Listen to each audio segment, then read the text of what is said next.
हाँ देखिए बेटा, एटॉमिक स्ट्रक्चर जो आपने पढ़ लिए, दो पार्ट पढ़ लिए मॉडर्न फिजिक्स के, फोटो इलेक्ट्रिक इफेक्ट और एटॉमिक फिजिक्स।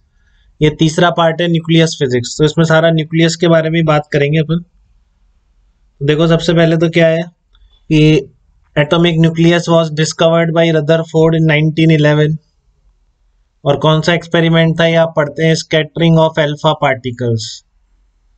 ठीक है ना, इसमें एनसीईआरटी में भी एक दो इम्पोर्टेंट बातें हैं इस एक्सपेरिमेंट के बारे में।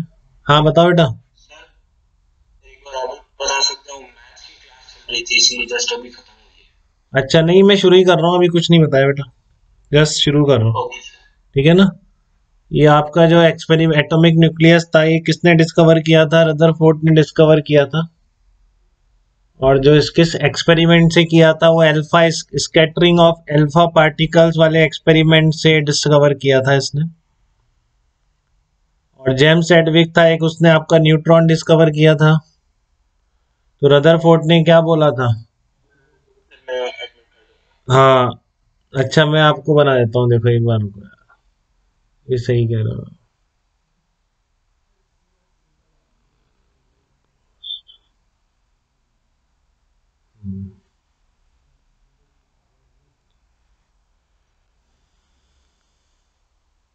तो order of size of nucleus कितना होगा, ये भी याद रखना है बेटा, ये वैसे भी कभी भी काम में आ सकता है कि order of size of nucleus 10⁻⁻15 metre. और order of size of atom कितना होता है? 10⁻⁻10 मीटर होता है। फिर रदरफोर्ड ने बताया था कि सेंट्रल कोर पार्ट एटम का न्यूक्लियस होता है, जिसमें सारा पॉजिटिव चार्ज होता है और 99.9% मास ऑफ एटम उसी न्यूक्लियस की वजह से होता है। ठीक है। तो अब हम इसके बारे में और भी बातें करेंगे, न्यूक्लियस के बारे में। एक यूनिट होती है, इसको समझिए सबसे पहले, ये क्या कह रहा हूँ मैं। एटॉमिक मास यूनिट एक वर्ड बार बार यूज होगा इसमें, इस चैप्टर में, क्योंकि मास किलोग्राम या ग्राम में बात नहीं करेंगे अपन। ठीक है ना। इसमें किलोग्राम या ग्राम में बात नहीं करते हैं, इसमें सारी बात इस चैप्टर में एएमयू में की जाती है, जिसको हम क्या बोलते हैं? एटॉमिक मास यूनिट बोलते हैं। तो unit in which atomic and nuclear masses are measured is called atomic mass unit. Definition board में पूछी जाए तो क्या लिखनी है? 1 AMU is defined as 1/12 of mass of single atom of 6C12।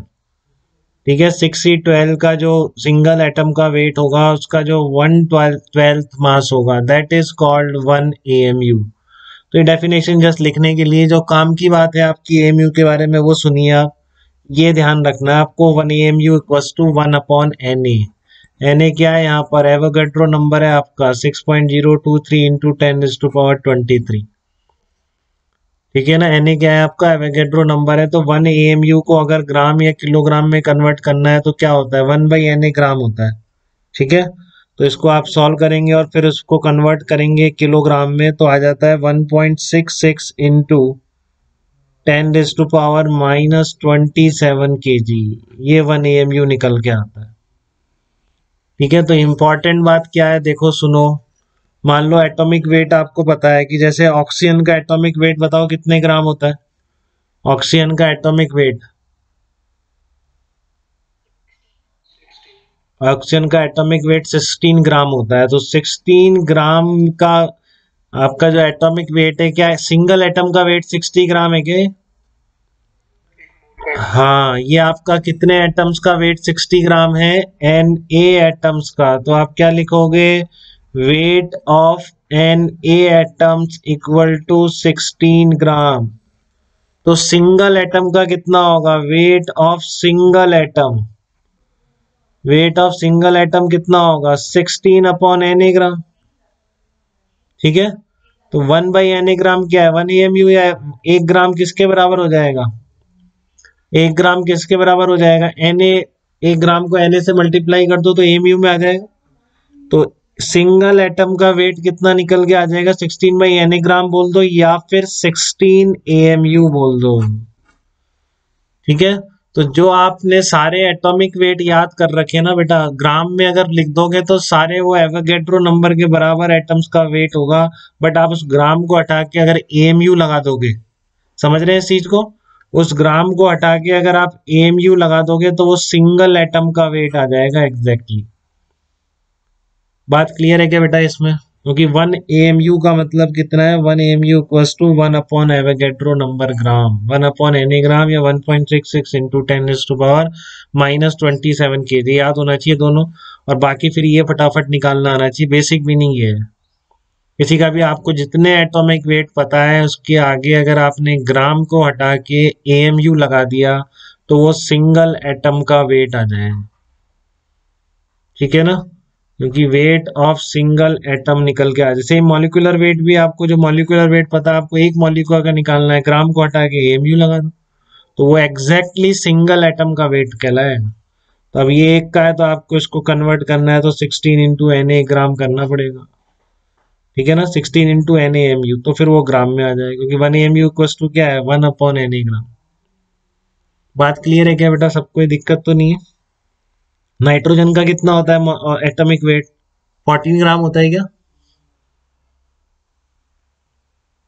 बताओ, यही होता है नाइट्रोजन का। तो एक एटम का कितना आ जाएगा, एक एटम का हो जाएगा 14 AMU हो जाएगा, ये AMU यूनिट है बेटा, ठीक है ना। कि आप बोलोगे एन ये है Na का, तो एक का 14 upon Na, 1 upon Na gram equals to 1 AMU, तो 14 AMU आ जाए, इस तरीके से होता है, ठीक है। तो ये AMU यूनिट है कि एग्जैक्टली सिंगल एटम का आप निकाल सकते हैं, रिलेशन ग्राम के साथ ये है।